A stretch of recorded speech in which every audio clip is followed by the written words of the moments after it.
el dinero sirvió a Menger para ilustrar su teoría sobre el surgimiento evolutivo de las instituciones sociales. Él aplica su teoría al surgimiento y evolución del dinero, aunque expresamente dice que puede aplicarse la misma teoría para explicar el surgimiento de todo el resto de las instituciones que hacen posible la vida en sociedad. ¿Cómo explica el surgimiento del dinero Menger? Pues como resultado de un proceso que llama él orgánico, todavía tiene una terminología no muy adecuada, es decir, un proceso evolutivo en el que participan muchos seres humanos y en el que casi milagrosamente surge la institución sin que ninguno de los partícipes en el proceso hubiera previsto que iba a surgir el dinero ni hubiera buscado intencionadamente el surgimiento de esta institución. La manera de entender cómo surge el dinero es fácil. Tenemos previamente que hacer una abstracción e imaginarnos cómo era el mundo en la etapa previa al surgimiento del dinero. En esa etapa existían sin duda alguna intercambios, pero eran intercambios directos, trueques. Y el trueque plantea un problema esencial, que es el que hay que solventar el problema de la doble coincidencia de necesidades.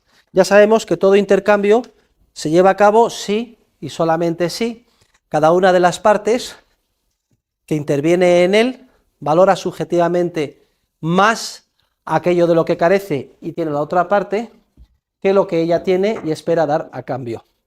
Pero el cambio directo exige que precisamente la otra parte tenga lo que yo necesito y tanto valoro, y viceversa, que se dé la coincidencia de que yo disponga de algo que él valora.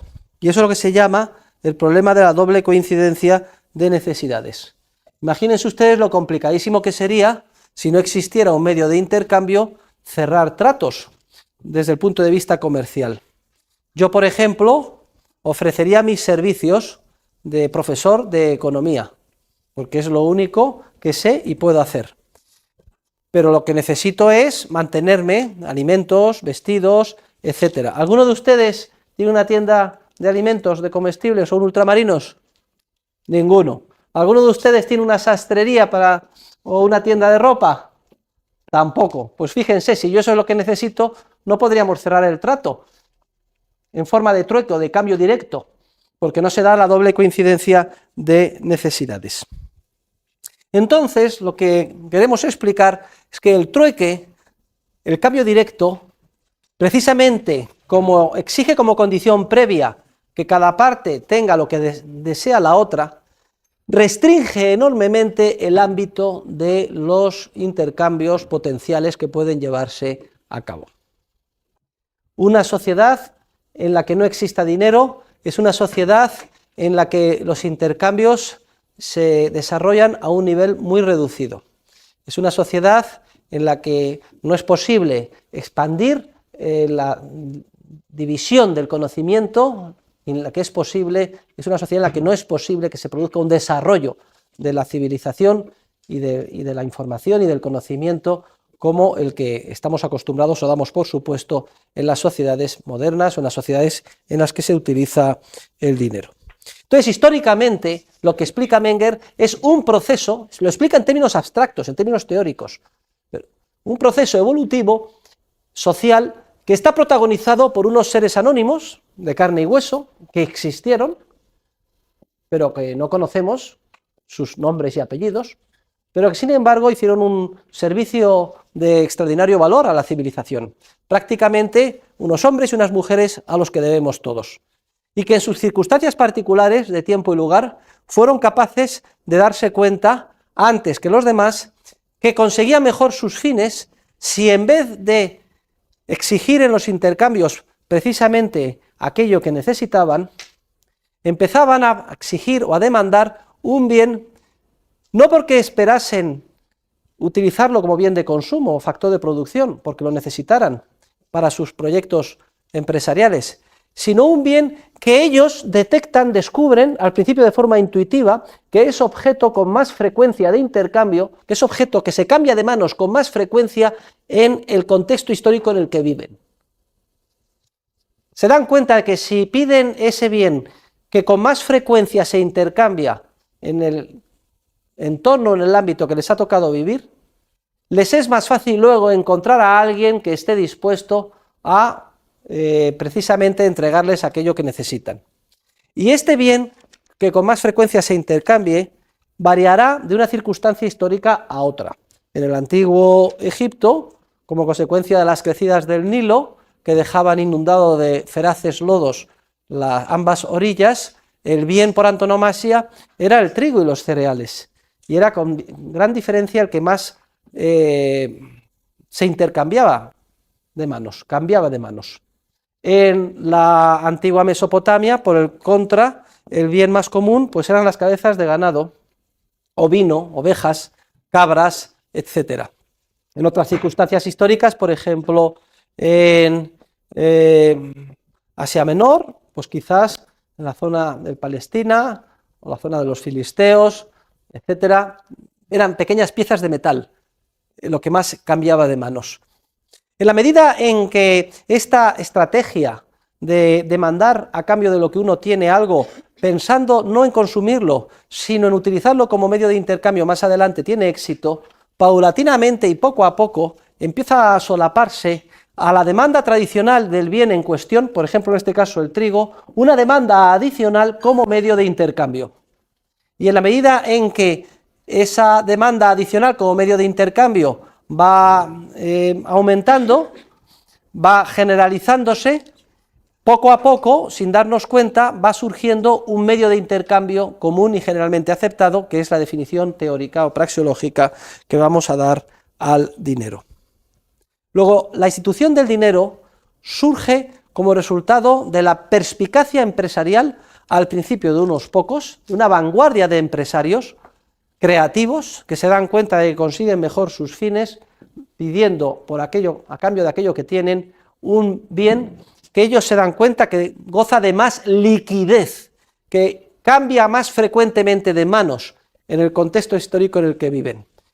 Y ese bien, paulatinamente, en la medida en que esta estrategia tiene éxito, se prueba, y una segunda oleada de empresarios perspicaces copian la estrategia que tuvo éxito de estos primeros, y así sucesivamente, unos a otros, van adoptando el hábito de pedir a cambio de lo que tienen un medio de intercambio, con independencia de en qué se materialice, entonces ya surge el dinero.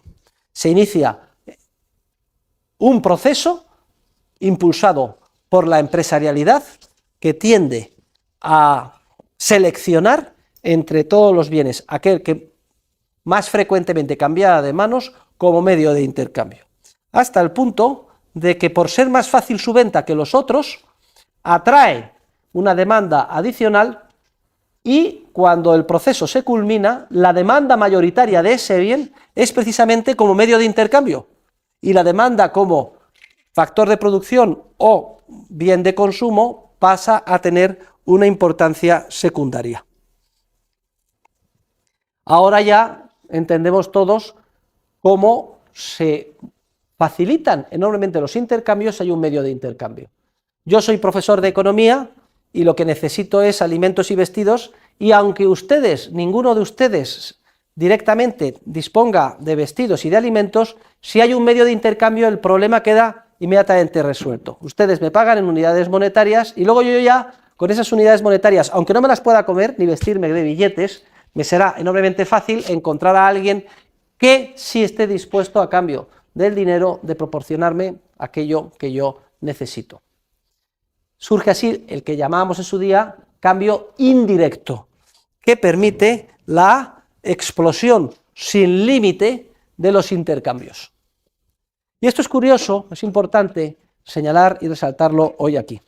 El dinero, en este sentido, sería la institución social por excelencia, porque al permitir la multiplicación casi sin límite de los intercambios humanos, permite la multiplicación sin límite de las relaciones de las interacciones entre los seres humanos, entre los hombres y las mujeres, que constituyen el mundo, que constituyen la civilización. En la época de trueque, los intercambios estaban restringidos al ámbito pequeñísimo de aquello que sobraba a las economías domésticas, la inmensa mayoría de las cuales vivían en una situación de autoconsumo. Vivían en pequeñas granjas y prácticamente lo que producían lo consumían, bienes agrícolas, bienes ganaderos. Solamente algún sobrante, pues, y además con una frecuencia muy pequeña, 1 o 2 veces al año, les motivaba para abandonar, digamos que el caserío, bajar a los valles y ponerse en contacto con los, en este caso, lejanos vecinos e intercambiar vía trueque los bienes que le sobraban a uno por los que le sobraban al otro. Cuando entra el dinero en escena, el medio de intercambio, entonces ya se multiplican exponencialmente las relaciones, los cambios. Y esto exige, al ser muchísimos más los cambios que se pueden llevar a cabo, exige la necesidad de entendernos unos con otros. Es decir, de hablar y saber lo que nos ofrecen y lo que yo ofrezco. Entonces, paralelamente a la multiplicación de los intercambios hecha posible gracias al surgimiento del dinero como medio de intercambio común y generalmente aceptado, paralelamente empiezan a confluir los diferentes dialectos locales de cada valle o pequeña región, comienzan a confluir en lo que va formándose como un lenguaje ya de más general utilización. Empieza a formarse el castellano a partir de una serie de dialectos de diferentes valles en el norte de Burgos. Si no hubiera habido la posibilidad de hacer todos esos intercambios gracias al dinero, los seres humanos de entonces habrían quedado circunscritos indefinidamente a sus pequeños caseríos y a sus pequeños trueques durante siglos y siglos, y por tanto a su lengua estrictamente local. De la misma manera que hay una tendencia a la generalización de un único medio de intercambio comúnmente aceptado, también hay una tendencia a la generalización del idioma, que permite que todos se entiendan cada vez más fácilmente con el resto. Y también esta multiplicación de los intercambios que hace posible el dinero va de alguna forma depurando los comportamientos de tipo moral y jurídico que hacen posible la vida en sociedad.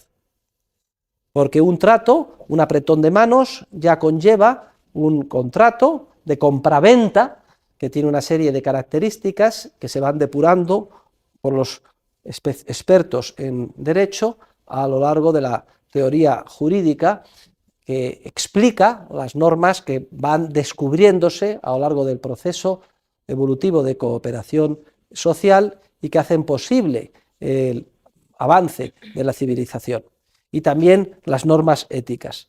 Luego, no es una herejía ni algo que no deba sorprendernos esta afirmación que hago yo en forma más taxativa, explicando que el dinero es la institución social por excelencia. La explicación es esta, es lo que permite la multiplicación de los intercambios, y como el intercambio es la relación social por excelencia, con esa multiplicación se van depurando el resto de las instituciones tan vitales para el ser humano que hacen posible la vida en sociedad. Léase el lenguaje, el derecho, la moral, etc.